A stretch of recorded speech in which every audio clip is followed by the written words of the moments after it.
Alright guys, I wanted to make this video on something called jury nullification. Now that's something a lot of you probably have never heard of, and a lot of you have probably even been on a jury, maybe even more than once. And I doubt you are informed about jury nullification. Now it's a very powerful tool that they don't really want you to know that you have the ability to use when you're serving on a jury, and I guess for good reason.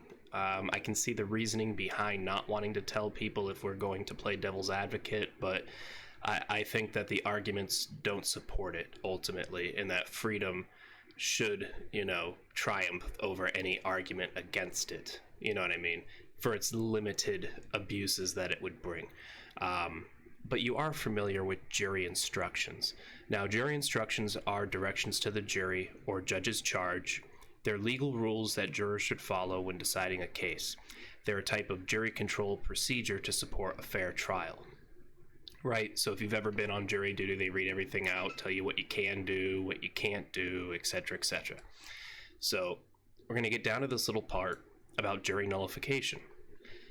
There is also debate over whether juries should be informed of jury nullification during jury instructions.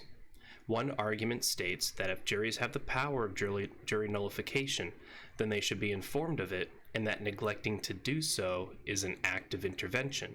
So basically, by not telling them they have that right, not informing people that that's a thing in school when they go, to get our higher education. People watch Law and Order all day and fill their minds with useless filth, but they're never going to bring that up in those, trials that they do. So if people don't know about it and don't know they have that ability, when you're trying to have a fair system, you have to let them know they have that ability, because if a law is unjust, you should be able to not convict a person who is, in the law or the eyes of the law considered guilty, but because the spirit of the law itself is either unconstitutional or inhumane or stupid, and you're just going to vote to not convict that person, that should be your right. It's how you protect your own. You know what I mean? It's how we protect ourselves from overreaching government, from overreaching corporations and things like that. One argument states that if juries have the power of jury nullification, then they should be informed of it, and that neglecting to do so is an act of intervention. Another argument states that defendants should be judged according to the law, and that jury nullification interferes with this process. So like I said, what if they made a law that said you have to, I don't know, just something ridiculous, like you have to wear a purple dress on Wednesdays, and if you don't follow that and you get a citation, you go to court and you opt for a jury trial, they can nullify it and they can decide not to convict you because the law is ridiculous. They want to remove that ability. You know what I mean? It's also debated that instructions permitting jury nullification is to be criticized as promoting chaos, as it brings the decision between having a structured set of rules and having less of said rules for a more free set of choices that could also promote the likes of anarchy and tyranny. So like I said, they're going to tell you that it's going to lead to the absolute worst, when it probably wouldn't at all. It'd probably be negligible, really. Studies have indicated that being informed of jury nullification is likely to affect the judgment of juries when they decide on verdicts.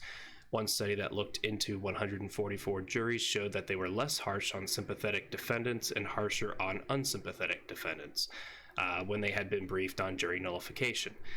See, that's like a straw man argument, because it's human beings, it's human nature. They're going to do that either way.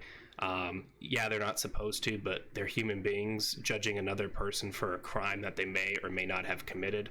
If that person is scoffing and has this arrogant attitude, of course they're probably not going to like that person, and that will influence their decision whether or not they were informed on jury nullification. So that argument really falls on its face, to me at least. Another study that looked into 45 juries showed that they were likelier to reach a guilty verdict in drunk driving cases and less likely in euthanasia cases, with no reported difference in likelihood in murder cases.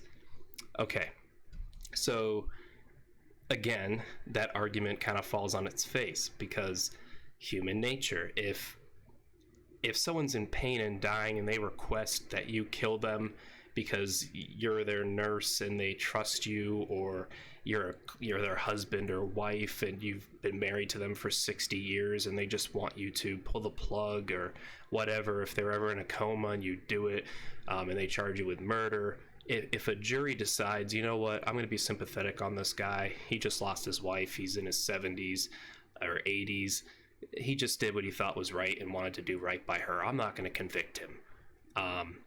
And they want to compare that to giving sympathy to someone who chose to drink and get in a vehicle and drive and kill another person because of that decision that they made, which was completely reckless, and they killed another person because of it.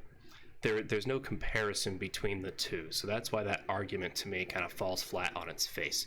Basically, they just don't want to tell people they have that power because, like I said, that gives the power back to we the people. So just to go a little further into what it is definition-wise, jury nullification is also known as a perverse verdict. Generally occurs when members of a criminal trial jury believe that a defendant is guilty but choose to acquit the defendant anyway because the jurors believe that the law itself is unjust, that the prosecutor has misapplied the law in the defendant's case, or that the potential punishment for breaking the law is too harsh. Some juries have also refused to convict due to their own prejudices in favor of the defendant. So like I said, human nature, that would happen regardless of whether or not they were informed on jury nullification. So really the argument against it falls on its face. Nullification is not an official part of criminal procedure, but it is the logical consequence of two rules governing the systems in which it exists. One, jurors cannot be punished for reaching a wrong verdict, such as acquitting a defendant despite their guilt being proven beyond a reasonable doubt. And two, a defendant who is acquitted cannot in many jurisdictions be tried a second time for the same offense, so double jeopardy. A jury verdict that is contrary to the letter of the law pertains only to the particular case before it, so it wouldn't set precedents, basically. This would be a case-by-case thing, you know what I mean? Not like a regular case would. However, if a pattern of acquittals develops in response to repeated attempts to prosecute a particular offense, like if it did start catching on, this can have the de facto effect of invalidating the law, which could be a good thing, which is what I'm trying to tell you. So if the law itself is ridiculous, like making someone wear a purple dress on Wednesdays, you want to get that overturned because it's ridiculous. So this type of tool allows us to do that. Removing that ability is limiting one of our greatest freedoms, really, as individuals. Just like if you don't have the ability to decide if you want a vaccine or not, and they force one on you, if you don't have the choice, ultimately, of what does or does not go in your body, you are not free, and you never were. So you have to have fundamental freedoms in order to be a free human being in a civilized society. Okay? Such a pattern of law may indicate public opposition to an unwanted legislative enactment. It may also happen that a jury convicts a defendant even if no law was broken, although such a conviction may be overturned on appeal. Nullification can also occur in civil trials. Now, this gentleman right here, he goes by the name of Keith Wood, and he was arrested for actually handing out, not just arrested, but convicted for handing out pamphlets letting people know their rights in front of a courthouse. He was convicted with tampering with a jury. Bath, Michigan, excuse me, I got the hiccups. A Michigan businessman who was convicted of jury tampering for handing out pamphlets on a public sidewalk was presented with the Spokesperson for Liberty Award by the Libertarian Party of Michigan on Saturday night.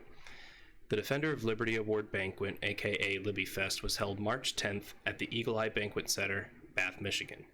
The Spokesperson for Liberty Award is one of 3 Defender of Liberty Awards that may be presented annually. It goes to a member of the community whose patriotism and conviction have inspired contributions to the cause of liberty. Wood's case remains in the appeal process. He was initially arrested in 2015 after distributing a pamphlet entitled Jury Rights, True or False from the sidewalk in front of the Mecosta County Courthouse in Big Rapids. The pamphlet described the important American legal tradition that juries may choose not to convict a person for violating a law that jury decides is unjust. In 2017, Wood was sentenced by a Mecosta County judge in 8 weekends in jail, 6 months probation, 120 hours of community service, and $545 in fines for jury tampering. After receiving the award, Wood commented, Earlier in my life, I felt powerless, not being able to affect change or make a difference. Then I learned of jury nullification and became excited about the power one juror has to make a difference in another's life. An individual can make a difference, and I wanted to make sure others realized they could make a difference too. While presenting the award, nominator Scotty Bowman said he was simply exercising his right to free expression. He was convicted of tampering with a jury that didn't even exist. And this man is a patriot. This man deserves your support. This man is a true American hero. Keith Wood was initially charged with jury tampering and obstruction of justice because prosecutors claimed that he was trying to influence potential jurors before they heard a case against Andy Yoder, an Amish man who was accused of draining a wetland that was on his property. Yoder's case never went to trial, and Wood said he didn't know Yoder. Rather, he said he was just wanting to inform potential jurors that they had the right to vote their conscience over the law. The obstruction charges were dropped last March, and Wood was tried by a jury of 6 in June. The jury found him guilty of tampering. This after the judge barred the defense from mentioning the fact that no jury trials were scheduled, and thus no jurors were under oath the day Wood passed flyers out. The case was appealed, but on February 2nd of this year in Mecosta County, Isabella County District Judge Eric Janes upheld the conviction. So this man is a true American hero, Keith Wood, and you're never going to hear his name, probably, other than for videos like this, and maybe in passing in some type of, legal textbook, maybe. But, yeah. Guys like this need to be applauded, and you can do it too. You can make a difference, and that's why I wanted to make this video and let you know. You, as an individual, matter. Yes, this world isn't perfect. This country isn't perfect. Our laws aren't perfect. Nothing's perfect. We're not going to agree with anybody on everything all of the time. And you're going to have a lot of imperfect allies. But this Constitution and what we have is the best we're going to do as a species. So we should come together and unite. It doesn't matter what party you're on. It doesn't matter what your beliefs are. You can all get behind the Constitution and the restoration of constitutional law. And that's what we should do. Demand an honest monetary system and get back to constitutional law, a full constitutional restoration. So share this video, let other people know about jury nullification and their rights as an individual and human being.